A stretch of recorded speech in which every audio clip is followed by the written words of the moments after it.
If if if Ifat আমার নাম, সবাইকে জানায় আমার হাজারো সালাম।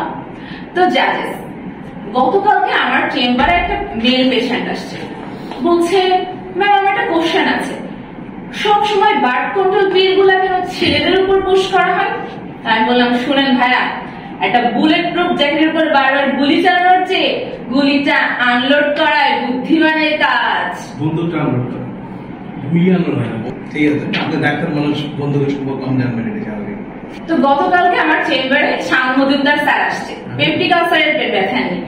তো আমি স্যারের সব হিস্ট্রি চেক করে দেখলাম যে ঠিক আছে, পেপটিক আলসারের জন্য পেট ব্যথা করছে। তো আমি জিজ্ঞেস করলাম যে ঠিকঠাকই সবকিছু আছে, কিন্তু আপনি কপালে ব্যান্ডেজ লাগিয়ে এসেছেন কেন? তো স্যার আমাকে বলতেছে, বাংলা সিনেমা দেখে অনুপ্রাণিত হয়েছি, ব্যথা যেখানেই হোক ব্যান্ডেজ কিন্তু কপালেই হবে। তো আমাদের মেডিকেলে সবসময় দুষ্টু দুষ্টু জিনিস পড়ানো হয়, এটা নিয়ে আপনারা কেউ হাসাহাসি করবেন না। না না ভালো লাগে। জি, গোপন জিনিস সবাই পড়ে, আমরা পড়ি ওপেনে আর অন্যরা পড়ে গোপনে।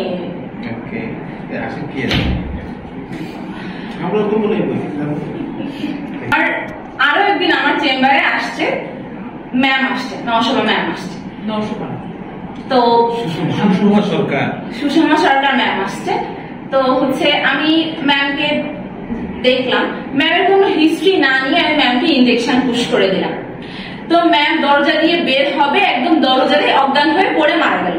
তো আমার সিস্টার আমাকে এসে বলছে, ম্যাম ম্যাম আপনি এটা কি করলেন? আপনি আমাদের নারী সমাজের অহংকার, আমাদের জাতীয় সম্পদকে এভাবে মেরে ফেলে এখন আমাদের কি হবে?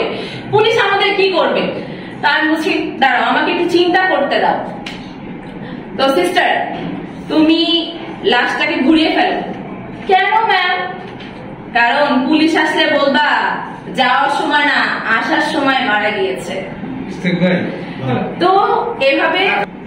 তো এইভাবে আমাদের শাম মজুমদার স্যারের মতো হাজারো পেশেন্ট আমার কাছে এসে ভুল চিকিৎসায় মারা যাচ্ছে।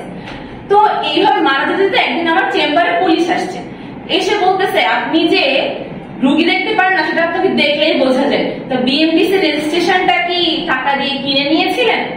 এটা শুনে আমি বলতেছি, ছি ছি ভাইয়া, বিএমডিসি রেজিস্ট্রেশনটা আমার বয়ফ্রেন্ড আমাকে গিফট করেছে।